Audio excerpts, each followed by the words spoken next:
ಗಣೇಶ, ಪುತ್ರ ಗಣೇಶ. ಏನಾಯ್ತಮ್ಮ?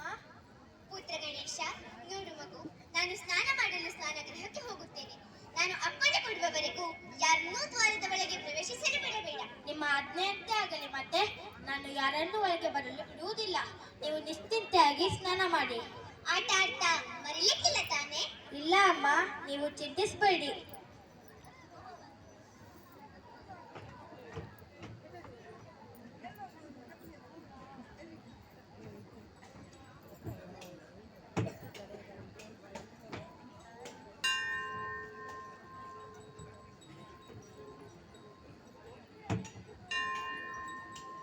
ಕ್ಷಮಿಸಿ ಪ್ರಭು, ನೀವು ಒಳಗೆ ಹೋಗಲು ಸಾಧ್ಯವಿಲ್ಲ. ಪುಟ್ಟ ಕಂದ, ಯಾರು ನೀನು ಮತ್ತು ನನ್ನ ದಾರಿಯನ್ನ ಏಕೆ ತಡೆಯುತ್ತಿದ್ದೀಯ?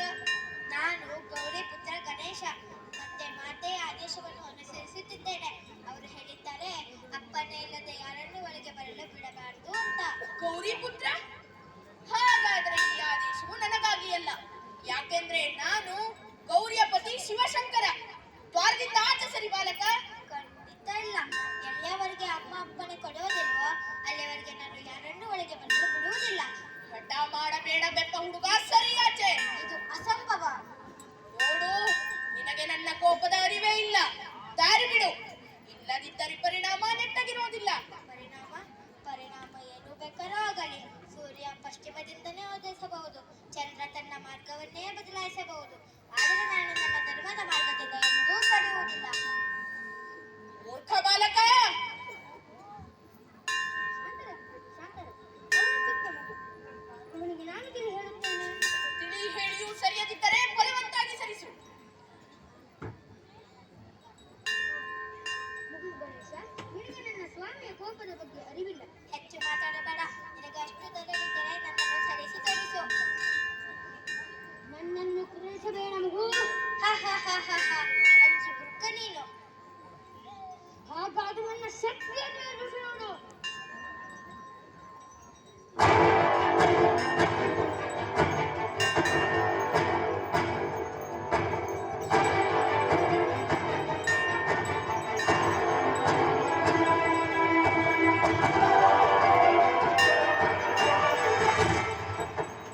ಅನರ್ಥ, ಘೋರ ಅನರ್ಥ. ಕೋಪದಿಂದ ಭಗವಾನ್ ಶಂಕರರು ಇದೇನು ಅನರ್ಥ ಮಾಡುತ್ತಿದ್ದಾರೆ? ಬಾಲಕ ಗಣೇಶನನ್ನು ಪ್ರೀತಿಯಿಂದ ತಿಳಿ ಹೇಳುವ ಬದಲು ಅವರನ್ನು ಸೋಲಿಸುವ ಸಲುವಾಗಿ ಗಣಗಳ ಸೇನೆಯನ್ನೇ ಕಳಿಸಿದ್ದಾರಲ್ಲ. ನನಗೆ ಇದರ ಸಮಾಧಾನ ಮಾಡಬೇಕಾಗಿತ್ತು. ನಿಲ್ಲಿ, ಇದೇನು ಮೂರ್ಖತನ? ಒಬ್ಬ ಏಕಾಂಗಿ ಬಾಲಕನೊಂದಿಗೆ ಈ ರೀತಿ ಇಷ್ಟು ಸೈನಿಕರು ಯುದ್ಧ ಮಾಡುವುದೇ? ಹಿಂದೆ ಸರಿಯಿರಿ.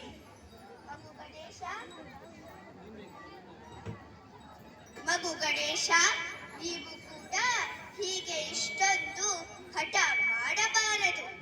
ಹಠ ನಾನಲ್ಲ, ಪಿತಾಶ್ರೀ ಮಾಡುತ್ತಿದ್ದಾರೆ. ತಂದೆಯ ಆಜ್ಞೆಯನ್ನು ಪಾಲನೆ ಮಾಡಬೇಕು. ದ್ವಾರದಿಂದ ಸರಿಯಿರಿ. ತಂದೆ ಆಜ್ಞೆಯನ್ನು ಪಾಲನೆ ಮಾಡಿದರೆ ಮತ್ತೆ ತಾಯಿ ಆಜ್ಞೆ ಇದೇನಾಗುತ್ತೆ? ಹಠ ಮಾಡಬೇಡಿ. ದಯವಿಟ್ಟು ನಾನು ಹೇಳುವುದನ್ನು ಕೇಳಿ ಮಾರ್ಗದಿಂದ ಸರಿಯಿರಿ. ನನ್ನ ಪ್ರಕಾರ ಎಲ್ಲದಕ್ಕಿಂತ ದೊಡ್ಡ ಸ್ಥಾನ ತಾಯಿಯದಾಗಿದೆ. ನಾ ಸರಿಯೋದೇ ಇಲ್ಲ. ಇವನನ್ನು ಯುಕ್ತಿಯಿಂದ ಸರಿಸಬೇಕಾಗಿತ್ತು. ಅನ್ಯಥಾ ಭಗವಾನ್ ಶಂಕರರು ಕೋಪಗೊಂಡರೆ ತುಂಬಾ ಅನರ್ಥವಾಗುವುದು. ನೋಡು ಮಗು, ದ್ವಾರದಿಂದ ಸರಿ. ನಾನು ನಿನಗೆ ಪುರಸ್ಕಾರ ಕೊಡುತ್ತೇನೆ. ಪುರಸ್ಕಾರದ ಆಸೆ ಚಡಿಸಿ ನನ್ನನ್ನು ಪುಸಲಾಯಿಸುತ್ತಿದ್ದೇನೆ. ಇದು ನಿಮಗೆ ಸರಿ ಹೊರಟೋದಿಲ್ಲ ಬ್ರಹ್ಮದೇವ್. ನನಗೆ ಬುದ್ಧಿ ಹೇಳ್ಬೇಡ ಮಗು. ದ್ವಾರದಿಂದ ಸರಿ, ಇಲ್ಲದಿದ್ದರೆ ನನಗೆ ಎದುರಿಸುತ್ತಿದ್ದೀರಾ? ಆದರೆ ನಾ ಭಯ ಪಡೋನಲ್ಲ. ಇವನನ್ನು ಹತೋಟಿಗೆ ತರಬೇಕಾದರೆ ಬಲ ಪ್ರಯೋಗ ಮಾಡಲೇಬೇಕಾಗಿತ್ತು. ಶಾಂತಿ ಶಾಂತಿ ಬ್ರಹ್ಮ ಶಾಂತಿ ಸರ್ವಂ ಶಾಂತಿ ಶಾಂತಿರೇವ ಶಾಂತಿ ಸಾಮ ಶಾಂತಿರೇವ.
ಚರಣಸೀಮೆಯ ತನಕ ಬಂದಿದೆ. ಅವರು ತಾಂಡವವಾಡುತ್ತಿದ್ದಾರೆ. ಭಗವಾನ್ ಶಂಕರರು ತಾಂಡವವಾಡುತ್ತಿದ್ದಾರೆ. ಹಾಗೆಂದರೆ ಅವಶ್ಯವಾಗಿ ಏನೋ ಘೋರ ಆಪತ್ತೇ ಬರಲಿದೆ. ಅವಶ್ಯವಾಗಿ ನಾವು ಅವರನ್ನು ಶಾಂತವಾಗಿಸಲು ಕೈಲಾಸ ಪರ್ವತಕ್ಕೆ ಹೋಗಬೇಕಾದಿತ್ತು. ನಾನು ನಿಮ್ಮ ಜೊತೆ ಬರುತ್ತೇನೆ. ಇದೇ ನೆಪದಿಂದ ಸಹೋದರಿ ಪಾರ್ವತಿ ದೇವಿಯನ್ನು ಭೇಟಿಯಾಗುತ್ತೇನೆ.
ಮತ್ತು ನೀವೆಲ್ಲ ದೇವಗಣಗಳು ಸುಮ್ಮನಿದ್ದು ಈ ತಮಾಷೆಯನ್ನು ನೋಡುತ್ತಿದ್ದೀರಿ.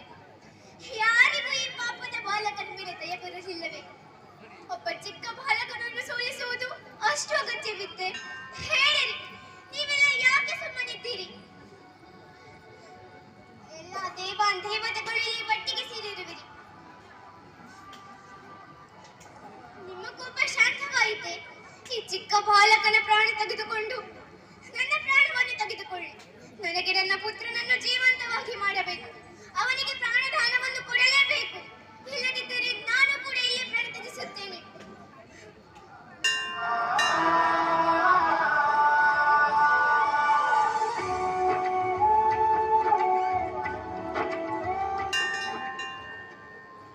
ಇದೇನು ಹೇಳುತ್ತಿರುವಿರಿ ಮಾತೆ? ನಾನು ನ್ಯಾಯ ಕೇಳುತ್ತಿದ್ದೇನೆ. ನನ್ನ ಮಗ ಅಮಾಯಕನಾಗಿದ್ದ ಮತ್ತು ನನ್ನ ಆಜ್ಞೆಯನ್ನು ಅನುಸರಿಸುತ್ತಿದ್ದ. ಕ್ಷಮಿಸಿರಿ ದೇವಿ, ಇದು ಅಸಂಭವ. ಹಾಗೆಂದರೆ ನಾನು ಜೀವಂತವಾಗಿರುವುದು ಅಸಂಭವ. ಒಂದು ವೇಳೆ ಇದೇ ಸಮಯದಲ್ಲಿ ನನ್ನ ಪುತ್ರನನ್ನು ಪುನಃ ಜೀವಂತವಾಗಿ ಮಾಡದಿದ್ದರೆ ನಾನು ಕೂಡ ಇಲ್ಲೇ ಪ್ರಾಣ ತ್ಯಾಗ ಮಾಡುತ್ತೇನೆ. ನೀವು ಕೋಪದಿಂದ ನಿಮ್ಮ ಮಗನನ್ನೇ ಸಾಯಿಸಿ ಬಿಟ್ರಿ ಭೋಲೆನಾಥ. ಈಗ ದೇವಿ ಪಾರ್ವತಿಯನ್ನು ರೋಧವನ್ನು ಸ್ವೀಕರಿಸಿ ಬಾಲಗಣೇಶನಿಗೆ ಜೀವದಾನವನ್ನು ಕೊಡಲೇಬೇಕು. ಇಲ್ಲವಾದರೆ ಇವರದ ಕೋಪದ ಅಗ್ನಿಗೆ ಸೃಷ್ಟಿಯನ್ನೇ ಧ್ವಂಸ ಮಾಡಬಹುದು. ವಾಸ್ತವದಲ್ಲಿ ದೇವಿ ಪಾರ್ವತಿ ಹೇಳುತ್ತಿರುವುದು ಅಸಮರ್ಪಕವಲ್ಲ. ಅಹಂಕಾರವನ್ನು ತ್ಯಜಿಸಿ ದೇವಿ ಪಾರ್ವತಿಯ ಪ್ರಾರ್ಥನೆಯನ್ನು ಸ್ವೀಕರಿಸಿ ಭೋಲೆನಾಥ. ಇದು ಸಾಧ್ಯವೇ ಇಲ್ಲ. ನನ್ನ ಶಸ್ತ್ರದ ಪ್ರಹಾರದಿಂದ ತಲೆ ದೇಹದಿಂದ ಬೇರೆಯಾದ ಮೇಲೆ ಪುನಃ ಜೋಡಿಸಲಾಗುವುದಿಲ್ಲ. ಹಾಗಾದರೆ ಒಂದೇ ಉಪಾಯವಿದೆ. ನಿಮ್ಮ ಶಸ್ತ್ರದಿಂದ ಕಡಿಯದೇ ಇದ್ದಂತಹ ಬೇರೆ ಬಾಲಕನ ತಲೆಯನ್ನು ಬಾಲಕ ಗಣೇಶನ ಕುತ್ತಿಗೆಗೆ ಜೋಡಿಸಬಹುದು. ಯೋಚಿಸು ಮಾಡುವುದರಲ್ಲಿ ಸಮಯ ಕಳೆಯಬೇಡಿರಿ. ತಕ್ಷಣವೇ ನಿಮ್ಮ ಗಣಗಳಿಗೆ ಆದೇಶ ನೀಡಿ. ಕೇಳಿಸುವ ಗಣಗಳೇ, ಹೋಗಿ ಎಂತಹ ಒಂದು ಬಾಲಕನ ತಲೆಯನ್ನು ತನ್ನಿ ಅಂದ್ರೆ ಅವನ ಮುಖ ಉತ್ತರ ದಿಕ್ಕಿನಲ್ಲಿದ್ದು ತಾಯಿ ಮಗುವಿಗೆ ಬೆನ್ನು ಮಾಡಿ ಮಲಗಿರಬೇಕು. ನಿಮ್ಮ ಅಪ್ಪಣೆ ಅಂತ ಆಗಲಿ ಪ್ರಭು. ತಡ ಮಾಡಬೇಡಿ. ಸಮಯ ಕಳೆದು ಹೋದರೆ ಇವನು ಜೀವಂತನಾಗಲಾರ. ನಡೆಯಿರಿ, ಹೋಗೋಣ.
ಎಲ್ಲವೋ ಮೂರ್ಖರೇ, ಇದೇನು ತಂದಿದ್ದೀರಿ? ಪ್ರಭು, ನೀವು ಆದೇಶ ಕೊಟ್ಟಂತೆ ಅದರ ಪ್ರಕಾರ ಇದೇ ಬಾಲಕ ಸಿಕ್ಕಿದ. ಅವನ ತಲೆಯನ್ನು ತೆಗೆದುಕೊಂಡು ಬಂದೆವು. ಆನೆಯ ತಲೆ? ಯೋಚಿಸುವಂತಹ ಸಮಯವಲ್ಲ ಪ್ರಭು. ಈ ಗಜ ತಲೆಯನ್ನು ಬಾಲಕ ಗಣೇಶನಿಗೆ ಜೋಡಿಸಿ ಜೀವಂತ ಮಾಡಿ.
ಮನೆಗಳಲ್ಲಿ ಈತನ ಸ್ಥಾಪನೆ ಮಾಡಲಾಗುತ್ತದೆ.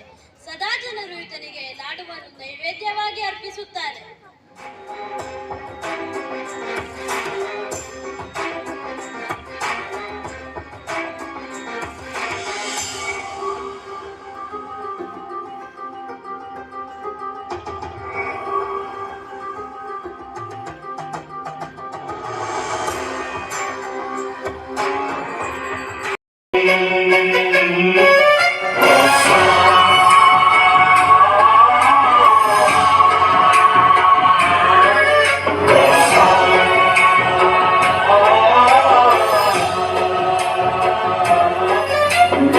गणनायकाय गणदैवताय गणाध्यक्षाय धीमहि गुणशरीराय गुणमण्डिताय गुणेशानाय धीमहि गुणातीताय गुणाधीशाय गुणप्रविष्टाय धीमहि एकदन्ताय वक्रतुण्डाय गौरीतनयाय धीमहि गजेशानाय भालचन्द्राय श्रीगणेशाय धीमहि एकदन्ताय वक्रतुण्डाय गौरीतनयाय धीमहि गजेशानाय भालचन्द्राय श्रीगणेशाय धीमहि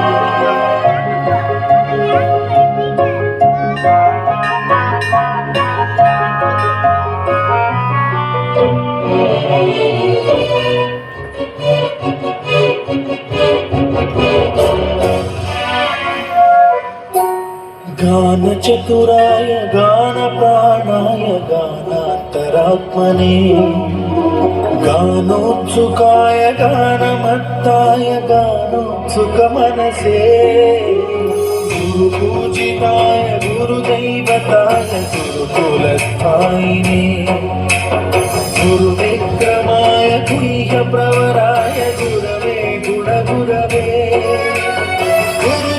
गुरुदैत्यकलक्षेत्रे गुरुधर्म सदाराध्याय गुरुपुत्र परित्रात्रे गुरुपाखण्डखण्डकाय गीतसाराय गीततत्त्वाय गीतगोत्राय धीमहि गूढगुल्फाय गन्धभट्टाय गोजयप्रदाय धीमहि गुणातीताय गुणाधीशाय गुणप्रविष्टाय धीमहि एकदन्ताय वक्रतुण्डाय गौरीतनयाय धीमहि गजेशानाय भालचन्द्राय श्रीगणेशाय धीमहि